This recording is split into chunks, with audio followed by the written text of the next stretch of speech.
He sits at the edge of the classroom, quiet and composed, soaking in the light as it dances across the floor. It's like he's in his own little world, right? His notebook is open, but honestly, his mind is diving into deeper waters, tracing thoughts that haven't even found words yet. You know that feeling when your brain is just buzzing with ideas, but you can't quite grab onto them? That's him.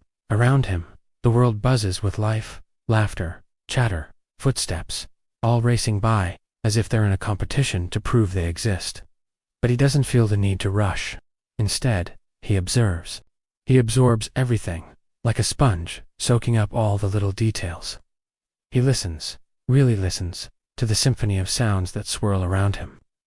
It's almost like he's got this secret superpower, catching whispers of emotions and stories hidden in the chaos. This quiet child isn't just sitting back. He's decoding the world. He picks up on the subtle shifts in people's voices, the way joy and pain flicker behind their eyes. It's like he has this sixth sense for emotions.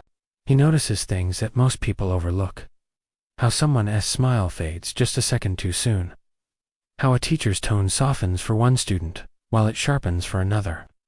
It's fascinating, isn't it? The way he can read the room like a book, understanding the unspoken language that everyone else seems to miss. It's not that he doesn't want to speak. It's more like speaking feels like interrupting something sacred, you know? People often mistake his silence for weakness or disinterest, or they think he's just shy. But here's the thing, quietness isn't emptiness. It's presence, distilled and potent. It's a mind that's tuned differently, one that feels the texture of every moment before responding. It's like he's gathering thoughts, crafting them into something meaningful before sharing them with the world. While others chatter to be heard, he listens to understand. Some quiet kids are born this way, naturally attuned to stillness, drawn to depth over noise. Others, though, learn quietness as a way to protect themselves. When speaking leads to misunderstanding, or when their emotions get dismissed, silence becomes a soft shelter, a safe haven, where they can keep their thoughts safe from the chaos of the world. It's a bittersweet irony, really. In a world that often values noise, they find solace in the very thing that makes them feel invisible. In a society that often rewards loudness, these quiet ones become mirrors of reflection. They think before they move, observe before they act. They carry a kind of patience that the world often mistakes for hesitation. They don't rush to fill the silence, because they know that silence is where truth gathers its shape. It's like they figured out that sometimes the most powerful moments happen in the pauses between words. But there's a cost to this quietness. The quiet child learns early on that attention is usually given to those who are loud. The louder you are, the more you're noticed. The quieter you are, the more invisible you become. So, they live in this strange tension, wanting to be seen, but not wanting to perform, wanting to be understood, but not wanting to be exposed. It's a tough spot to be in, feeling like you're constantly balancing on a tightrope. Teachers might call them easy, and parents might say they're no trouble. But easy doesn't mean fulfilled, right? Obedient doesn't mean happy. A child who never demands attention may have simply learned that it doesn't come when asked for.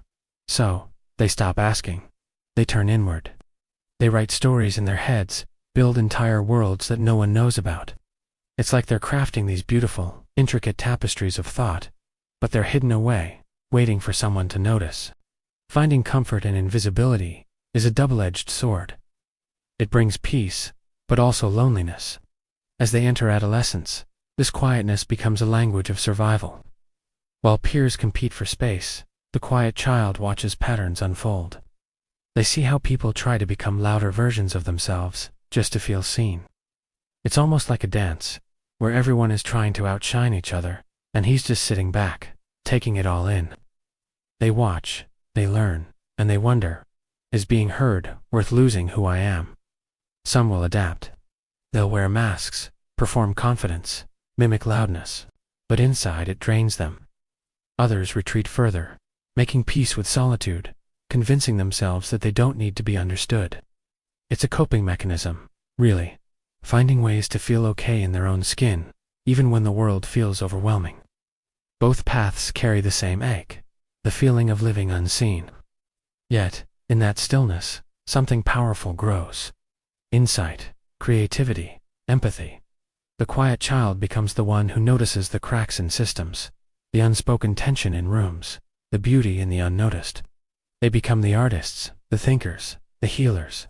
It's like they're tuning into a different frequency, one that allows them to see the world in ways that others can't. They learn to speak not in noise, but in meaning. But silence is a delicate balance. Too much, and it can feel like erasure. Too little, and it loses its depth. The quiet child lives in that balance, every day, between reflection and expression, between protection and connection.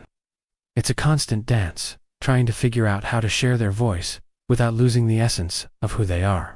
If someone took the time to listen, not to fix, not to label, just to listen, they would discover entire galaxies inside this silence, because the quiet child is not lost. He is gathering. He is growing roots before leaves, building a foundation that's rich and strong. It's like he's planting seeds of thought, waiting for the right moment to let them bloom. And maybe the world needs more of that. More people who think before they speak. More people who listen without needing to respond. More people who find meaning in stillness instead of running from it. It's a refreshing perspective, isn't it? In a world that often chases after noise and distraction, these quiet souls remind us of the beauty of reflection. While the world chases volume, it's often the quiet ones who understand what truly matters. They see the spaces between words, the truth beneath the noise. And one day, when they finally decide to speak, their words won't just fill the room, they'll change it. Imagine that. A quiet child, with a heart full of thoughts, stepping up to share their perspective. It's like opening a window to a whole new view. Their insights, born from careful observation and deep reflection, can challenge norms and inspire change.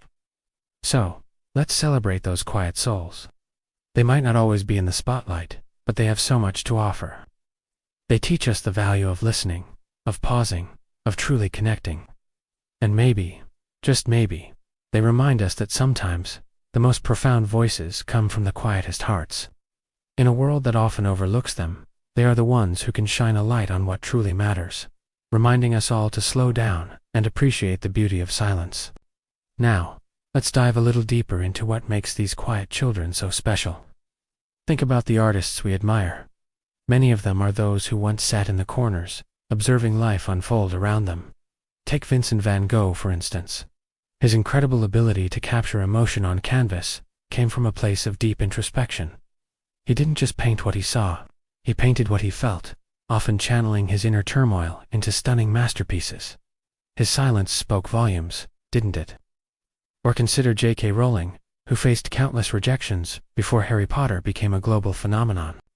She often describes her time as a single mother, living in poverty, where silence and solitude became her companions. It was in those quiet moments that she conjured up a world that would eventually inspire millions. Her journey reminds us that quietness can be a breeding ground for creativity and resilience. Even in everyday life, think about the quiet friends you have. They might not always be the ones leading the conversation, but when they do speak, their words carry weight. They have a way of saying just the right thing at the right moment, often leaving you thinking long after the conversation has ended. It's as if they've been collecting thoughts and feelings, ready to share them when the time is right. Let's not forget the importance of these quiet moments in our own lives. When was the last time you took a minute to just breathe and observe? Maybe you noticed the way the sunlight filters through the trees, or how laughter dances in the air during a gathering.